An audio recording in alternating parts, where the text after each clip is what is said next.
আগের পর্বে তোমরা দেখেছো কৃষ্ণনগরে কোজি কুটিরে আমরা ফ্যামিলির সবাই মিলে ভর সন্ধেবেলা লাঞ্চ খাচ্ছি। খাওয়া দাওয়া শেষে এলো একটা সারপ্রাইজটা হলো কোজি কুটিরের তরফ থেকে গাছ পাগল আমিকে একটা গাছ উপহার দেওয়া হলো। উপহার পেতে কার না ভালো লাগে বলো, কিন্তু সেটা যদি হয় একটা গাছ, তাহলে তো আর কোনো আনন্দের শেষ থাকে না। ওনাদের এই উদ্যোগকে আমি সাধুবাদ জানাই। এই যে গ্লোবাল ওয়ার্মিংয়ের জন্য পৃথিবীর এইরকম খারাপ অবস্থা রক্ষা করতে পারে তো একমাত্র গাছ, তাই না?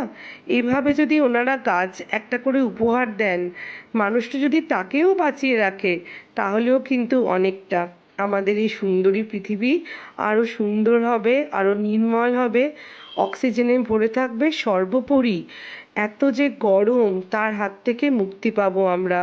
এই দেখেছো কিরম ওয়েদার হয়েছে, যেদিনকে বৃষ্টি নেই সেদিনকে গরমে আর পারা যাচ্ছে না।